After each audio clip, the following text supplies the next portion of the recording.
A very good morning, students, and welcome back to your English class. Today, we are going to take a new chapter from your Term 2 textbook. All of you take your Term 2 textbook, chapter number 1. Okay, now take page number 9. What is the title of the chapter? The Golden Nugget. Okay, now let us start the chapter. This lesson is an adaptation of the story The Golden Nugget from the collection of stories called A Chinese Wonder Book by Norman Pitman. Okay, the story The Golden Nugget is a small story from the collection of stories A Chinese Wonder Book by Norman Pitman. Okay, let us move on to the story. Many years ago, there lived in China two friends named Kiwu and Paoshu.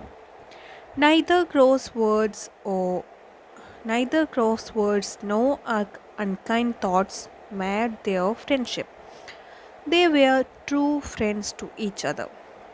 Kivu and Pasho were tired of life in a city, and one day they decided to take a stroll together. It was a bright and beautiful day in early spring. We can forget all our worries in the sweetly scented pine forest, said Kivu. Yes, agreed Paosho. The forest is a place for rest. I have worked over my books without any rest for 30 days, sighed Kivu. My head is so full of wisdom that I am afraid it will burst. I am longing for some fresh air. Oshu added sadly, I have worked like a slave in my master's job. It is dull work and my master treats me badly. It is so good to be away from him. Okay, many years ago, there lived two friends in China. And what are their names? Kiwu and Paoshu. Okay, could break the bond between the two friends. They valued their friendship more than anything. Kivu had worked over his books for 30 days without any rest, and Paoshu was a slave and had been working under his master for a long time, and he was treated by him by his master very badly. So both of them decided to take a break from the city, and they decided to go for a walk through the pine forest. Okay. As they were walking through the forest, they crossed a little stream and rambled on among the trees and shrubs. While they were passing a clump of flower covered bushes, they saw something shining in the path. Lying directly in front of them was a lump of gold. Okay, while walking through the forest, they crossed a little stream. All might have heard what is a stream, right? And they suddenly saw something shining on the ground. And they looked for it.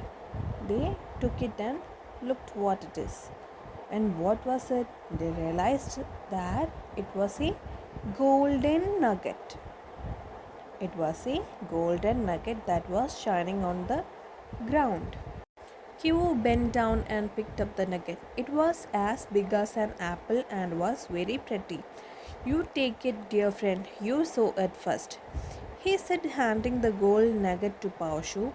No, my brother, you saw it first. It seems that some divine power has rewarded you for all your faithful hours of study, answered Paoshu.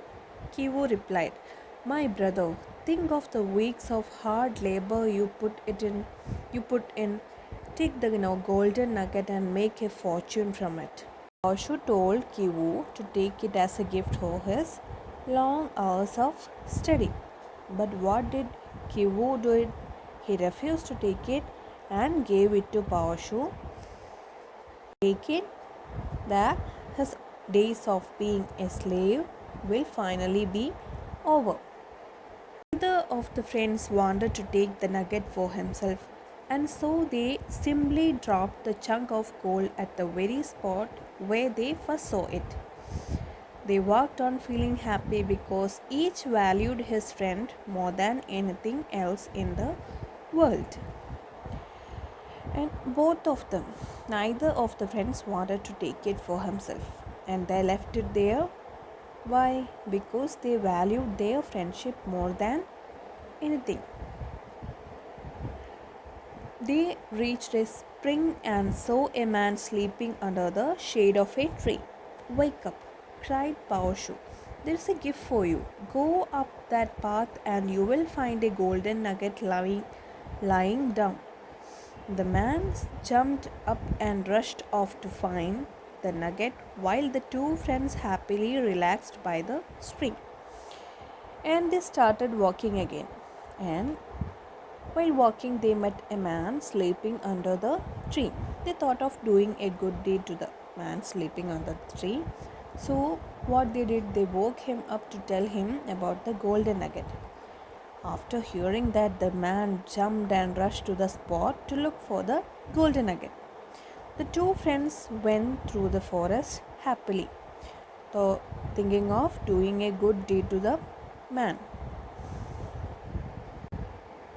Suddenly, they were startled by the furious voice of the man who had gone after the nugget. "You horrible fellows," he yelled. "You played a nasty trick on me." "What do you mean?" asked Kivu, astonished.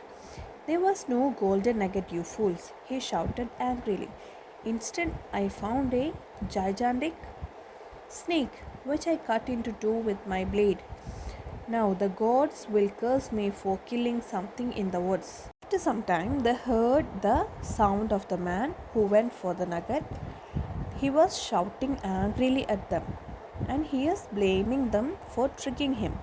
He told that there was no golden nugget, there was a snake. There was a big snake instead of the nugget. So he had to cut the snake into two to protect himself. The two friends were amused or surprised to hear that. "Sorry," said Kivu. "We thought we were doing you a favor. Come, Pawashu, let us go back and look at this wonderful snake that had been hiding in a chunk of gold." Now they apologized the man and they thought of going to the spot to check about the wonderful snake that was hiding behind the gold. Laughing merrily, the two friends set out to find the nugget. When they reached the spot where they had first seen the shining nugget, they both jumped with surprise. There wasn't any dead snake there. Instead, they found two beautiful golden nuggets, each larger than the one they had seen at first. "At last, the divine powers have rewarded you for your unselfishness," said Kivu. "Yes," answered Paushu, "by granting me a chance to give you a gift you deserve." Each friend picked up one of these treasures and handed it joyfully to his companion. Laughing, they made their way back to the city. They went back to the spot to take a look whether it was a snake there. Okay, then when they reached there, they couldn't believe their eyes. Why, instead of the snake and the one nugget they had seen before, what did they see there? They found two golden nuggets larger than the one they had seen before. Both of them took one of them happily, and they felt that they had been rewarded for considering one another and valuing their friendship, though. So they went back to the city happily. Okay, that's all about the story. Have you understood? It's about two friends and about their friendship, how they valued their friendship, and what they are rewarded for valuing their friendship. Okay, now you have to try to do the true or false section, put a tick mark in the sentence if correct or cross if it is wrong. You have to do it by yourself. First one is Q and Poshu were happy with the city life. You have to put a tick mark if it is right. You have to put a cross mark if it is wrong. The two friends wanted to forget all their worries. Next is each of the friends wanted the golden nugget for himself. The friends spotted a man sleeping by the spring. Both the friends were divided at the end for their friendship. You have to put a tick mark if the sentence is correct or a cross mark if the sentence is wrong. And I will send you the answer the following questions through WhatsApp. Let's move on to the grammar section. We are going to learn about adverb phrase. An adverb phrase is a group of words that does the work of an adverb. Adverb phrases generally tell us something more about the verb. You all know what is an adverb. What is an adverb? Adverb is the word that modifies a verb. Okay, now adverb phrase is a group of words. Adverb is a word that modifies verb. An adverb phrase is a group of words that does the work of an adverb. Let us see an example here. Lakshman ran through the forest quickly. Lakshman ran through the forest quickly. Here the word quickly is an adverb. It tells more about the verb ran, right? It tells us how Lakshman ran. This is the adverb here. In other words, it qualifies the verb ran. Lakshman ran through the forest quickly. Quickly is the adverb here, which modifies the verb ran. Okay, next one is Lakshman ran through the forest with great speed. Here, this is a group of words, which we call is a group of words that modifies the verb ran. So we call it as adverb phrase. Here this phrase qualifies or modifies the verb ran. So it is an adverb phrase. These are group of words, right? So it is an adverb phrase. Now underline the adverb phrases in the following sentences. One has been done for you. Here are 6 sentences given below.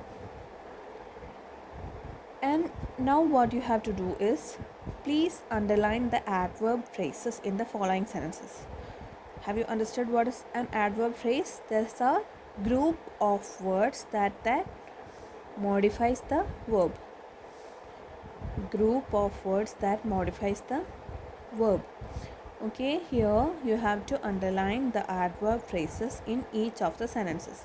First one is done for you. Sita does all her work with great care. Here, with great care is underlined. It is the adverb phrase. It modifies the how Sita is doing her work. It tells how Sita is doing her work. How she is doing with great care. So this is the adverb phrase here. Like that, in each sentence there will be an adverb phrase. You have to underline it. Second one is he is coming here at this very moment. Third one is the emperor treated his enemy with great kindness. Fourth one is James was shouting at the top of his voice. Next one is the weak old man could only speak in a whisper. Next is the woman on the microphone is my aunt. And you have to underline the adverb phrases in each of these sentences. Next is, let us see what are the rules for adding ing to a word. For most verbs, we are adding ing at the end of the word, right? Example, talk. When we add ing, we read it as talking. Sing, singing. There are some rules to add ing to a word. Okay, now let's see what are the rules. For verbs that have a vowel plus consonant at the end, double the consonant before adding ing to the word. See, here the verb is stop. It have a vowel plus consonant at the end. Here, let us see the last two letters. O is a vowel and P is a consonant, right? So this verb has a vowel plus consonant at the end. When we are adding ing to the verbs with vowel plus consonant at the end, what we have to do? We have to double the consonant while adding ing. Here let us see. Here is a vowel plus consonant. While adding ing, what we have done? Double the consonant. There is two p's here, right? Like that. Next one, let us see. This is a vowel, A is a vowel and P is a consonant. While adding ing, what we have done? We have doubled the consonant. So TRAPP, two P's are there, right? So trap, trapping, stop, stopping. Have you understood? You have to find two more words that have a vowel plus consonant at the end, and you have to add ing to the word. Okay. Next is when the verb ends in a silent e. Drop the e after adding ing. The magic e runs away. Now we have learned if the verb ends with a vowel plus consonant, we double the consonant before adding p. Okay, and when the verb ends with the vowel e, if the verb ends with e, what we have to do? We have to drop the e. You have to remove the e and add ing. For example, move, which is the last letter here. It is a silent e, right? E is silent here. Okay, when silent e comes at the end of the verb, while adding ing, you have to drop the e. You have to remove the e and add ing. Move. The last letter is e. So what we have done? We have removed the e and added ing. That is moving. Next one, drive. Here also the last letter is silent e. So we have removed the e here and added ing. Next rule is when a verb ends with two consonants, do not double the last letter before adding ing. Okay, when a verb ends with two consonants, let us see an example here. Report. What are the last two letters? R and T. Both are consonant, right? So we don't have to do anything. Just add ing to the verb. Like that, work. If two consonants are coming together at the end of the verb, here it is R and K. So what we have to do? We don't have to do anything. Just add ing at the end.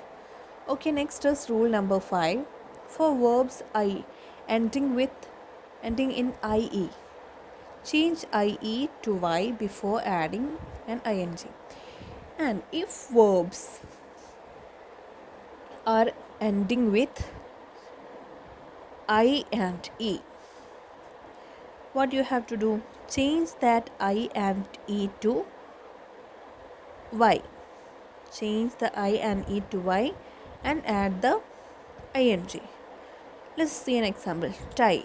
Which are the last two words, two letters here? I and e. So what we have done? We changed the I and e to y and added ing. Like that, I. Lie. Here, which is the last two letters? I and e. So we have changed the letters I and e to y and added ing.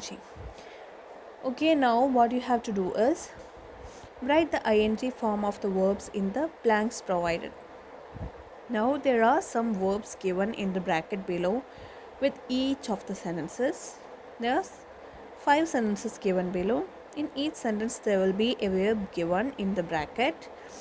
Now you have to add the ing. You have to write it in the ing form. Please don't forget about the rules. If the verbs verb is ending with a vowel plus consonant, you have to do what you have to do. You have to double the consonant before adding ing. If it is ending with a silent e, you have to drop the e and add ing. If it is a if the verb is ending with two consonant, you have to just add the ing. If it is ending with ie, you have to change the ie into y and then add ing. Like that, you have to, following the rules, you have to write the ing forms of the verbs given in the bracket. Okay, identify the words that are misspelled among the following and correct them. You have already learned the rules of adding ing. Okay, here some words are given below. There are 5 words, but they are misspelled, but they are wrong. So by following the rules, you have to correct the following words given below. Okay, now repeat the words given below after your teacher. Focus on the sound made by the letter combination ch. This is to check your pronunciation. Please read it out loudly. Okay, this is a conversation between Veena and her aunt when her parents are not at home. Okay, we can do it during the live class. Okay, next is a reading exercise. You have to read it from your home. Next is, do you know what a leave application is? A leave application is a written request for leave. Look at the following leave application. Here is a leave application given. This is the format for writing how to write a leave application. Okay, you have to study that. Now write a leave application to your class teacher. Request him or her to grant you a leave for a week as you have to go to a scout and guide camp. Here, this is a leave application from a student to grant her a leave as she is having a wedding ceremony. So like that, you have to write a leave application using the same format. For what? To grant you a leave for 1 week to go to a scout and guide camp. Okay, you have to write it in your notebook and send it to me through WhatsApp. All of you should do it. Okay, that's all for your class today. Thank you.